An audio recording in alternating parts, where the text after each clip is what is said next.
కరీంనగర్లో కూడా వినాయక నిమజ్జన కోలాహలం నెలకొంది. గణపయ్య గంగమ్మ ఒడికి చేరేందుకు వెళుతున్నాడు. భక్తుల నృత్యాలు, డప్పు చప్పుళ్ల మధ్య గణేష్ శోభాయాత్ర ఘనంగా సాగుతోంది. మరిన్ని వివరాలు మా ప్రతినిధి భాస్కర్ అందిస్తారు. కరీంనగర్ జిల్లా వ్యాప్తంగా గణేష్ నిమజ్జనాలు ప్రారంభమయ్యాయి. 9 రోజుల పాటు పూజలు అందుకున్న గణనాథులు గంగమ్మ ఒడిలోకి వెళ్ళడానికి సిద్ధమయ్యారు. ఇక్కడ మనం ప్రస్తుతం కరీంనగర్ భగత్ నగర్లో ఉన్నాము.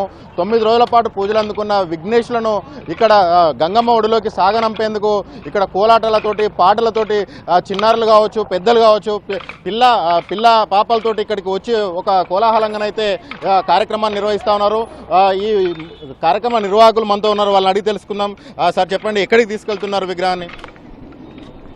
వివేకానంద విద్యానికేతన్ గణపతి నవరాత్రోత్సవాలను అత్యంత వైభవంగా నిర్వహించడం జరిగింది.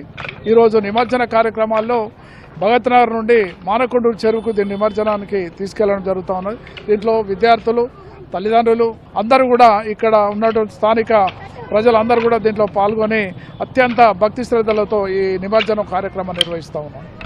ఇక్కడ వివేకానంద విద్యాలయం వాళ్ళు ప్లాస్టర్ ఆఫ్ ప్యారిస్ విగ్రహం కాకుండా మట్టి విగ్రహాన్ని పెట్టారు. మట్టి విగ్రహం పెట్టి ఇక్కడ ఒక పర్యావరణ స్పృహనైతే కలిగించే ప్రయత్నం చేస్తున్నారు. టోటల్గా చూసినట్టయితే జిల్లా వ్యాప్తంగా అన్ని చెరువుల వద్ద నిమజ్జనానికి సంబంధించి ఏర్పాట్లను అయితే కట్టుదిట్టంగా చేశారు. ఎటువంటి అపశృతులు జరగకుండా, ఎటువంటి అవాంఛనీయ ఘటనలు జరగకుండా అన్ని శాఖల సమన్వయంతో ఏర్పాట్లు చేశారు. కరీంనగర్ నగరానికి సంబంధించి ఉన్న వందలాది విగ్రహాలను నిమజ్జనం చేసేందుకు చింతకుంట వద్ద కాకతీయ కెనాలు, ఆ తర్వాత మానకొండూరు చెరువులో కూడా ఇప్పటికే క్రేన్లను ఏర్పాటు చేసి అక్కడ ఎటువంటి అసౌకర్యాలు కలగకుండా భక్తులకు సాఫీగా గణేష్ నిమజ్జనం సాగే విధంగా అధికారులు అయితే ఇప్పటికే అన్ని ఏర్పాట్లు చేశారు. జిల్లా కలెక్టర్, నగర కమిషనర్ కూడా ఇప్పటికే ఆయా ప్రాంతాలను సందర్శించి అక్కడ ఎటువంటి ఘటనలు జరగకుండా, ఎటువంటి అసౌకర్యం కానీ, అడ్డంకులు కానీ, ఆటంకాలు కానీ జరగకుండా ఇప్పటికే అన్ని ఏర్పాట్లు పూర్తి చేసిన సిచ్యువేషన్ అయితే ఉంది. మరికొద్ది సేపట్లో ఈ నిమజ్జన కార్యక్రమం ముమ్మరంగా ప్రారంభమయ్యే అవకాశాలు అయితే కనిపిస్తా ఉన్నాయి. కెమెరా పర్సన్ సంపత్తో కలిసి భాస్కర్, ఎన్టీవీ, కరీంనగర్.